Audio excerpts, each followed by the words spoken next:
ஆயுர்வேதம் ஒரு பொக்கிஷம், நம் ஆயுள் நீட்டிக்கும் அற்புதம். Doctor Srivarmas. Meriba paneer soda. I trust Meriba. Periyar Maniammai Institute of Science and Technology, Tanjavur. B.Tech Biotechnology with specialization in computer science and biology. அப்புறம் கத்தி படத்தில் நம்முடைய முதலமைச்சர் ஒரு வசனம் சொன்னார், எந்த சூழ்நிலை வந்தாலும் விவசாயத்தை கைவிட்டுறாதீங்க அப்படின்னு சொல்லியிருக்கிறார். இது இருக்குது, படத்தில் இருக்குது. ஆனால் இப்போ டெல்டா பகுதியில் குறு விவசாயத்தை விட்டுருக்கோம். இதுக்கு முதலமைச்சர் எடுத்த நடவடிக்கை என்ன நியாயமா? ஒரு ரெண்டாவது மேகதாது அணை கட்டுறேன்னு அவங்க கர்நாடக அரசு முதலமைச்சர் ஓப்பன் டாக்காக தொடர்ந்து சிவகுமார் சொல்லிகிட்டு இருக்கார். அதே போல் காவிரி பிரச்சனையில் அடமண்ட்டாக அந்த மாதாந்திர அந்த நீர் பங்கீடு இதுவரையிலையும் கொடுக்க முடியாதுன்னு சொல்கிறாரு. நம்மளுடைய அரசு எடுத்த நடவடிக்கை என்ன? நம்ம மென்மையாக போகிறோங்கிறது என்னுடைய கருத்து. தாவேக்க அரசு, முதலமைச்சர், துறையினுடைய அமைச்சர் ரொம்ப சாஃப்டாக போகிறீங்கிறது என்னுடைய கருத்து. நீங்கள் முதலமைச்சருடைய பயணத்தை யார் முடிவு பண்ணணும்? நம்மளுடைய முதலமைச்சருடைய பயணத்தை யார் முடிவு பண்ணணும்? முதலமைச்சர் அலுவலகம் முடிவு பண்ணணும், முதலமைச்சர் முடிவு பண்ணணும். அங்கே இருக்கிற கர்நாடகா சீஃப் மினிஸ்டர் சொல்கிறாரு 3ஆம் தேதி தமிழ்நாடு சீஃப் மினிஸ்டர் வர்றாருன்னு சொல்கிறாரு. அது எந்த விதத்தில் நியாயம்? எப்படி நீங்கள் விட்டு கொடுக்குறீங்க? அது நம்ம நியாயத்திலே வராது. நமக்குன்னு தன ப்ரிஸ்டீஜ் இருக்குது, நமக்குன்னு இருக்குது. நான் இப்பயும் சொல்கிறேன், முதலமைச்சர் அன்றைக்கி கூட சொன்னார் உருக்கமாக, நான் எந்த அவமானத்தையும் தாங்க தயாராக இருக்கேன்னு சொன்னார். அவமானப்பட வேண்டிய அவசியம் இல்லை.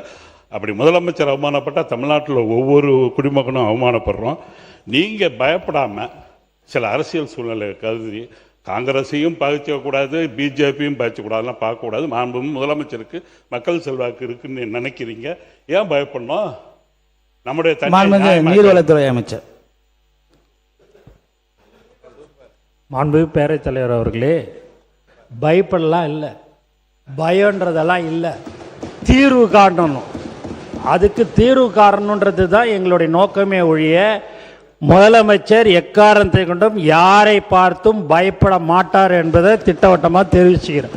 அதனால் நீங்கள் சொல்கிற விஷயங்கள் ஒரே ஒரு கல் கூட அவங்க வைக்க முடியாது. அதுக்கு எக்காரணத்தை கொண்டும் நாங்கள் அவர்களை விட மாட்டோம் என்பதையும் தெரிவித்துக் கொள்கிறேன். மாண்புமிகு அமைச்சர். மாண்புமிகு உறுப்பினர் பேசுகையில் இந்த காவிரி பிரச்சனை, மேகதாது பிரச்சனைலாம் இப்போ தான் இது ஒரு 3 மாதமாக இருக்கிற மாதிரி தான் பேசிகிட்டு இருக்காரு. எத்தனை 50-60 வருடங்களாக இந்த பிரச்சனை தொடர்ந்து இருந்துகிட்டு இருந்திருக்கு.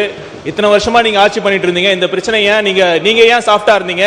இப்போ பார்த்தீங்கன்னா இப்போ நம்ம முதலமைச்சர் அந்த பிரச்சனைக்கு தீர்வு காண வேண்டும் என்பதற்காக அனைத்து முயற்சிகளையும் எடுத்துட்டு இருக்காங்க. சட்ட போராட்டங்களும் எடுத்துட்டு இருக்காங்க, பேச்சுவார்த்தை மூலமாகவும் முயற்சி பண்ணிட்டு இருக்காங்க. அதை விட்டுட்டு நீங்க சாஃப்டா இருக்காங்க அப்படிங்கிற மாதிரி ஒரு தவறான தகவலை நீங்க ஒரு பிரச்சாரத்தை இங்க பண்ணாதீங்க. இப்ப என்னன்னா, நீங்க ஏன் இது வரைக்கும் பண்ணல?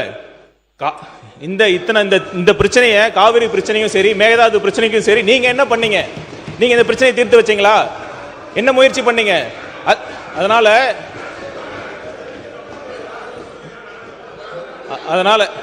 அதனால தயவு செய்து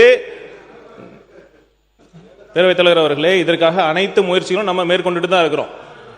இப்ப சட்ட போராட்டங்களும் சரி, பேச்சுவார்த்தை மூலமா முயற்சி பண்ணிட்டு இருக்கோம். அதனால தேவையில்லாம இங்க யாருக்கும் எந்த பயமும் கிடையாது. உங்களுக்கே தெரியும், எந்தவித அழுத்தம் இருந்தாலும் இந்த தேர்தலில் எந்த அளவுக்கு அச்சம் என்ற வார்த்தையே எங்க தலைவரின் அகராதியில கிடையாது. சரிங்களா? நன்றி. மாண்புமிகு உறுப்பினர், மாண்புமிகு முன்னாள் முதல்வர் எடப்பாடி பழனிசாமி அண்ணன் அவர்கள். மாண்புமிகு பேரவைத் தலைவர்களே, மாண்புமிகு மக்கள் நல்வாழ்வுத்துறை அமைச்சர் சொன்னாங்க, நீங்கள் என்ன நடவடிக்கை எடுத்தீங்கன்னு. இது இன்றைக்கு நேற்றைக்கு வந்த பிரச்சனை. 1986 பொன்மனச்செம்மல் புரட்சித் தலைவர் எம்ஜிஆர் இருக்கிற காலத்திலே விவசாய சங்கங்கள் இந்த நீருக்காக வழக்கு தொடர்ந்தாங்க. அதில் இணைச்சு அன்றைக்கு தொடங்கி அனைத்து இந்திய அண்ணா திராவிட முன்னேற்ற கழக ஆட்சி இருக்கின்ற பொழுது இறுதி தீர்ப்பு பெற்றோம். ஆனால் அவ்வப்போது கர்நாடக அரசு மேகதாது அணை கட்டுவதற்கு முயற்சி எடுத்துட்டு இருக்கிறாங்க. அதன் அடிப்படையில் உச்சநீதிமன்றத்தில் போய் வழக்கு போட்டிருக்கிறாங்க. அதுதான் இப்போ பிரச்சனை. ஆக எல்லா அரசாங்கமே, அதிமுக அரசாங்கம் சரி, அதுக்கு பின் திமுக அரசாங்கமும் தொடர்ந்து இந்த காவிரி நதி நீருக்காக போராடிட்டு இருக்குது. தீர்ப்பையும் நாம் பெற்றுக்கிறோம். இதுதான் வரலாறு. பேரவை முன்னவர் அவர்கள். பேரவை மாண்புமிகு மக்கள் நல்வாழ்வுத்துறை அமைச்சர். பேரவை துணைத் தலைவர் அவர்களே, இப்போ மாண்புமிகு திமுக சட்டமன்ற உறுப்பினர் ரொம்ப உணர்வுபூர்வமாக விவசாயிகள் மீது அக்கறையை அந்த உணர்வுபூர்வமாக பேசினார். காவிரி விவகாரத்தில் திமுக எந்த அளவுக்கு துரோகங்கள் இழைத்தது என்று பேச ஆரம்பித்தால் நிறைய விஷயங்கள் பேசலாம்.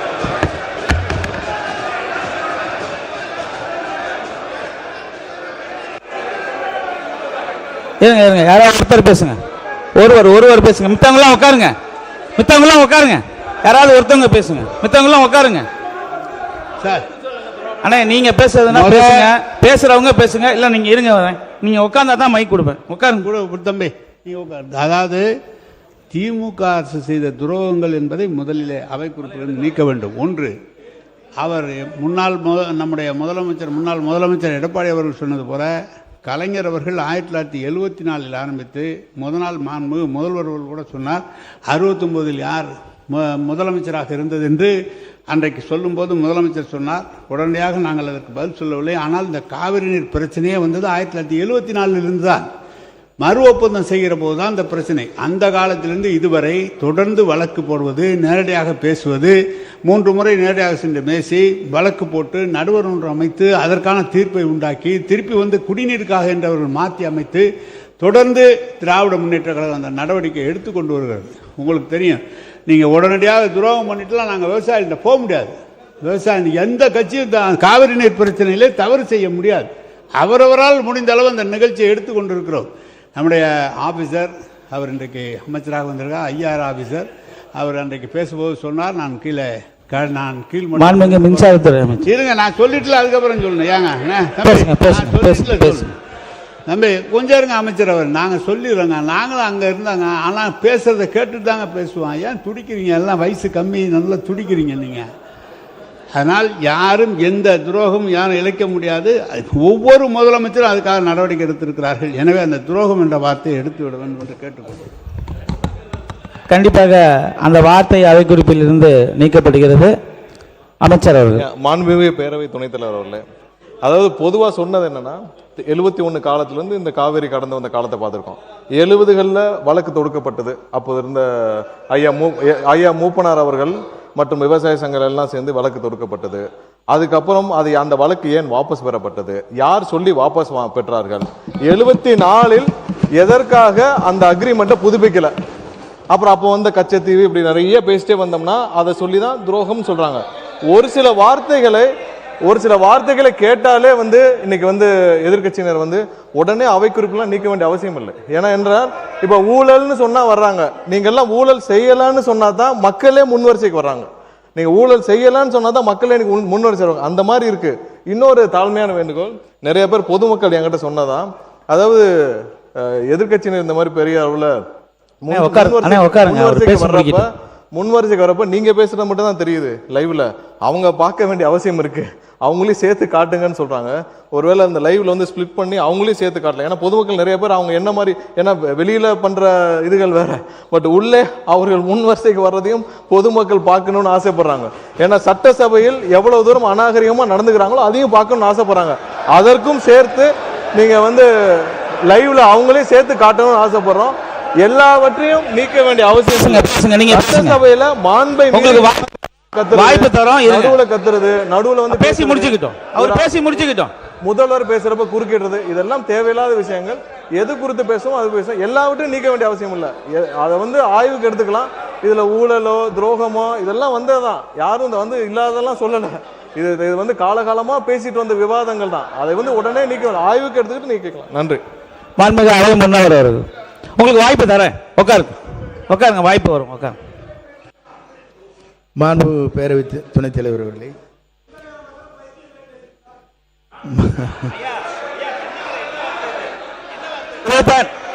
இல்ல ஒரு நிமிஷம். மாண்புமிகு பள்ளி கல்வித்துறை அமைச்சர்.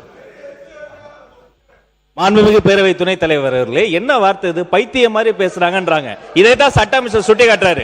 உரிமையில் பேசுவது, வாடா போடா என்ன பேசுவது, இந்த மரபுக்கு விரோதமான வார்த்தைகளை பேசுவது, இதையெல்லாம் அவர்கள் தவிர்க்க வேண்டும். இந்த சைடு கண்ட்ரோல் பண்றதுக்கு வெற்றி தலைவர்களுடைய ஒரே ஒரு கடைக்கன் பார்வை போதும். ஆனா எல்லாரும் கேட்டுக்கொள்ளுங்க, நேரலையை கொடுத்துக்கிட்டு இருக்கோம். என்ன வார்த்தை அது?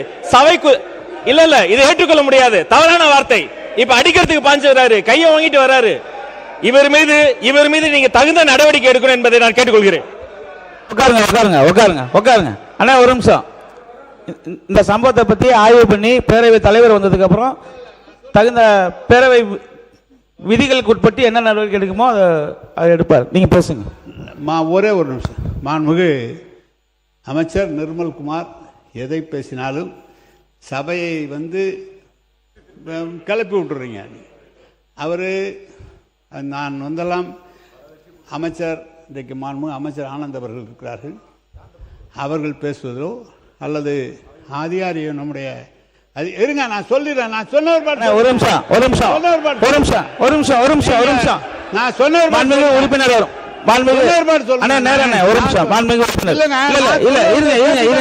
இருங்க நான் சொல்றேன். இருங்க இங்க இங்க பாருங்க. இருங்க அண்ணா ஒரு நிமிஷம். இல்ல அங்க மைக் கொடுக்காதீங்க, கட் பண்ணுங்க.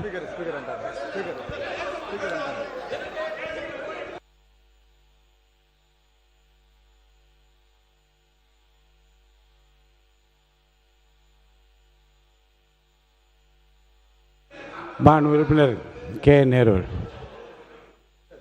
எல்லாரும் இருக்கிறாங்க. ஆனா நீங்க மட்டும் ஏன் அப்படி குரோதமாக பேசுறீங்க? இருங்க வரேன். என்ன இருங்க வரேன். ஏன் பாய் இருங்க பாய். நான் இருங்க. என்ன அப்படி பேசுறீங்க? ஏன் அப்படி பேசுறீங்க? சட்டம் இருங்க. நீங்க நான் அப்புறம் ஏதாவது சொன்னா வருத்தப்படுவீங்க. இருங்க ஒண்ணு சொல்றேன். இருப்ப காமிக்கிறீங்க. உறுப்பினர் கே நேரு அவர்கள் உறுப்பினர் இருங்க உறுப்பினர் கே நேரு அவர்களுக்கு உட்காருங்க. ஒவ்வொருத்தரும் நான் வரேன். கொஞ்சம் இருங்க. மாண்புமிகு சட்டத்துறை அமைச்சர் இருங்க. நீங்க விளக்கமா பேசுங்க, பதில் சொல்லுங்க. மாண்புமிகு பேரவைத் தலைவர் கேட்டுதான் யாரும் எதுவும் குதர்க்கமாலாம் பேசுறதில்ல. அதாவது ஒரு சில வார்த்தைகள் முதல்வர் பேசும்போது குறுக்கிடுறதும் இல்ல பொதுச் செயலாளர் இல்ல நீர்வள பாசனத்துறை நம்ம அமைச்சர் பேசுறப்ப குறுக்கிடுறதும் அங்கிருந்து தேவையில்லாத கமெண்ட் பாஸ் பண்றோம். இது பொதுமக்களுடைய பொதுவான கோரிக்கை. என்னன்னா அவர்கள் அங்கேயும் பார்க்கணும்னு ஆசைப்படுறாங்க. இது பொதுவான கோரிக்கையை தான் நாங்க சொன்னோம் தவிர யாருடைய இங்க யாரையும் குதர்க்கமாலாம் பேசல. காவேரி விஷயத்துல இதே சபையில பல விவாதங்கள் நடந்திருக்கு. காவேரி விஷயத்துல என்னென்ன கடந்து வந்த பாதை பல விவாதங்கள் நடந்திருக்கு. 2007 வந்தது ஏன் 2013 வரைக்கும் கெசட்ல வெளியிடாம இருந்துச்சு. இது மாதிரி பல விவாதங்கள் நடந்துருச்சு. அதனால உடனே எல்லாரும் அதை நீக்க வேண்டிய அவசியம் இல்லை, ஆய்வுக்கு எடுத்துக்கலாம். மாண்புமிகு உறுப்பினர் கே நேரு அவர்கள். பேரவைத் தலைவர் அவர்களே, பேரவைத் தலைவர் நடுநிலையாக இருவரையுமே பேச சொல்லி அனுமதித்து வர கருத்துக்களை சொல்கிறார். ஒரு தவறான கருத்து என்றால் நீக்க சொல்கிறார். ஆனால் நேரடியான ஒளிபரப்பு இதில் நீக்கினாலும் நாங்கள் பத்திரிகையில் தான் வராமல் இருக்குமே தவிர நேரடியாக ஒளிபரப்பாயிரு. எங்களுடைய முகத்தை காண்பிக்கவில்லை என்றெல்லாம் இந்த சட்டமன்றத்தில் எவ்வளவோ நிகழ்ச்சிகளை நாங்கள் பார்த்திருக்கிறோம், எவ்வளவோ காரசாரமான விவாதங்களை நடத்தியிருக்கிறோம். ஆனால் திறந்தாழ்ந்து என்றைக்கும் போனதில்லை. நீங்கள் மக்கள் பார்த்து கொள்ளட்டும். யார் இங்கேயும் காமிங்க அங்கேயும் காமிங்க, மக்கள் தீர்ப்பு சொன்னால் நாங்கள் ஏற்றுக்கிறோம். ஆனால் அமைச்சர் நீங்கள் தயவுசெய்து சொல்கிறேன், நீங்கள் ஏதோ அநாகரிகமானலாம் பேசாதீங்க. அதெல்லாம் பேசாதீங்க, அதெல்லாம் சரியாக இருக்காது. சொல்லுங்கள் அநாகரிகம். அது அவை முன்னவர் வரேன், நான் வரேன்.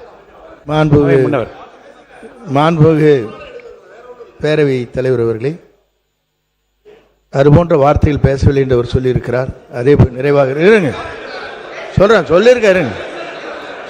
சொல்றாருப்போம். ஆகவே அவர் சொன்னது ஒன்றே ஒன்றுதான், அந்த பகுதியிலும் காட்டுங்கள் மக்கள் பார்க்கட்டும்னு தான் சொன்னார், தவிர வேற ஒன்றும் இல்லை.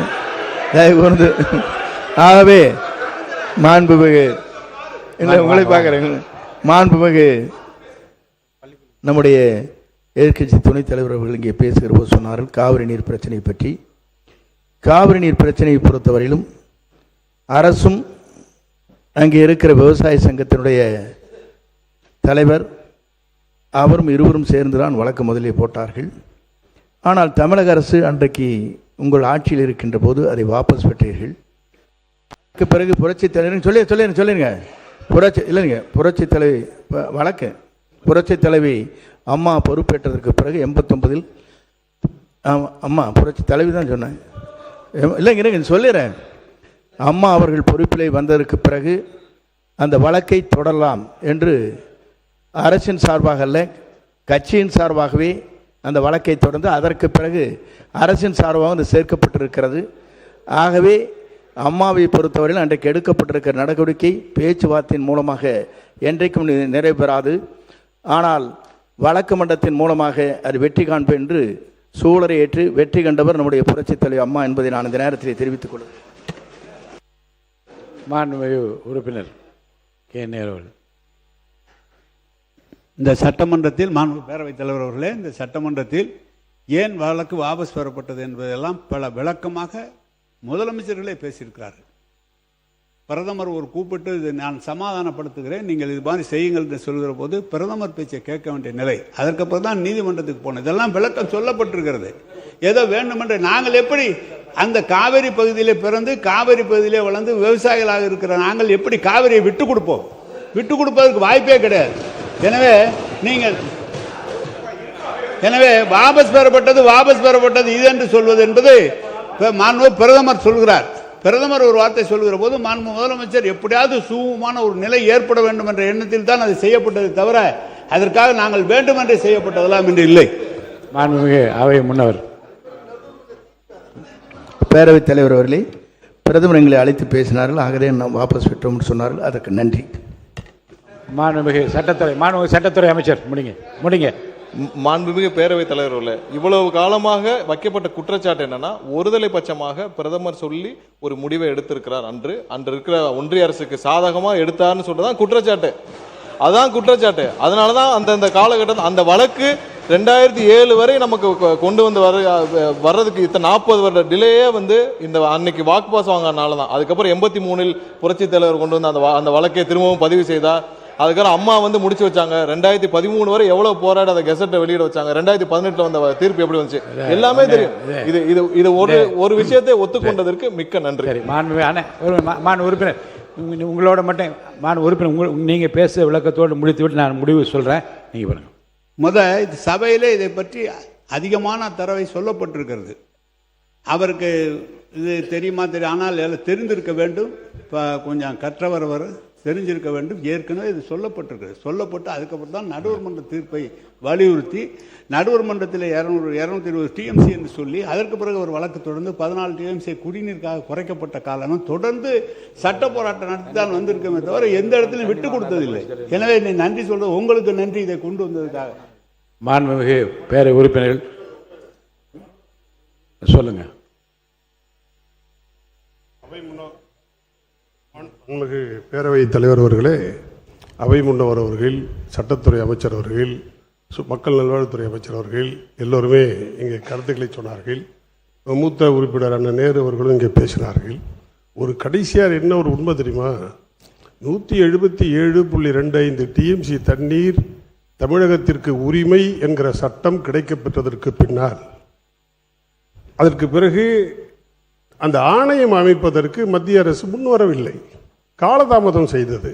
அப்போது நீதிமன்ற அவமதிப்பு வழக்கு போட்டு அன்றைய முதல்வராக இருந்த எங்களுடைய புரட்சி தமிழர் எடப்பாடியார் அவர்கள் கண்டெம்ட் ஆஃப் கோர்ட் போட்டார், சுப்ரீம் கோர்ட்ல போட்டு அதற்கு பிறகு நீதிமன்ற ஆணையை பெற்று ஆணையத்தை அமைத்து கொடுத்து, ஆமா ஆணையம் இன்றும் நிலுவையில் இருக்கிறது. அந்த ஆணையத்தை அமைத்து கொடுத்த பெருமை அண்ணன் எடப்பாடியார் அவர்களை சார். சிறுபான்மைத்துறை அமைச்சர். மாண்புமிகு பேரவைத் தலைவர் அவர்களே, இந்த காவிரி பிரச்சனை சொன்னாலே சட்டசபையிலும் சரி வெளியிலும் சரி எதிர்கட்சி ஆளுங்கட்சிக்குள்ள பல வகையில் வாக்குவாதங்கள் போய்கிட்டு இருக்கு. இந்த காவிரி பிரச்சனை இப்போ சொல்கிற மாதிரி 50 வருஷம்லாம் இல்லை, 12ஆம் நூற்றாண்டிலே 2ஆம் ராஜராஜன் காலத்திலையும் 1ஆம் நரசிம்மன் காலத்தில் ஆரம்பித்த தகராறு. அதுக்கு பிறகு 1807, 1892, 1924, அதுக்கு பிறகு நடுவர் மன்ற இடைக்கால தீர்ப்பு, நடுவர் மன்ற இறுதி தீர்ப்பு, உச்சநீதிமன்ற இறுதி தீர்ப்பு, இத்தனை தீர்ப்புலையும் சுதந்திரத்திற்கு முன்னாடியும் சரி சுதந்திரத்துக்கு பின்னும் சரி கர்நாடக அரசு ஒரு தடவை கூட கேட்டதில்லை. அதை எதிர்த்து போராடுறது ஒற்றை குரலாக போராடணுங்கிறது நம்ம அனைவரோட கோரிக்கை. அதை விட்டுட்டு ஒருத்தர் பேசிக்கிட்டு இருக்கிறத விட நம்ம இன்னைக்கு முதலமைச்சராக மாண்புமிகு நம்முடைய தமிழ்நாடு முதலமைச்சர் அவருடைய வழியில் ஏற்கனவே பல முதலமைச்சர்கள் பேச்சுவார்த்தை நடத்தியிருக்காங்க. ஜேஎச் பாட்டீலோட பேச்சுவார்த்தை நடத்திருக்காங்க, சீதாராமையோட முதலமைச்சர் பேச்சுவார்த்தை நடத்திருக்காங்க. அந்த அடிப்படையில் நம்ம ஒரு இது எடுக்கிறோம். அது அனைத்து உறுப்பினரும் ஒத்துழைப்பு கொடுத்து அங்கங்கே குற்றச்சாட்டு சொல்லாமல் அந்த காவேரிக்கு ஒரு டெல்டா காரணம் சொல்கிறேன், அங்கே இருக்கக்கூடிய மக்கள் பாதிக்காத வைக்கு இந்த 800 வருஷ போராட்டத்தை முடிவு கொண்டு வரது தான் ஒரு சரியான தீர்வாக இருக்கும். மாண்புமிகு உறுப்பினர்கள் உட்காருங்க. மாண்புமிகு பேரவை உறுப்பினர்களுக்கு இந்த விவாதத்தை இத்துடன் நான் முடிவு கொண்டு வர விரும்புகிறேன். ஏன்னா இது ஒரு சென்சிட்டிவ் இஷ்யூ. நீண்ட நெடுங்காலமாக நம்முடைய அவையை பொறுத்தவரைக்கும் நான் என்ன பார்க்கிறேன் என்றால் 80ஆம் ஆண்டிலிருந்து 24 நீங்கள் தப்பு பண்ணீங்க, அதுக்கு பிற்பாடு இப்படி நடந்தது, அப்புறம் அரசு இதழில் வெளியிடுவதற்காக புரட்சி தலைவர் அம்மா அவர் எடுத்துக்கொண்ட முயற்சி விவசாயிகளுடைய பாராட்டத்தை பெற்றது. நீங்கள் உங்களை பாராட்டல.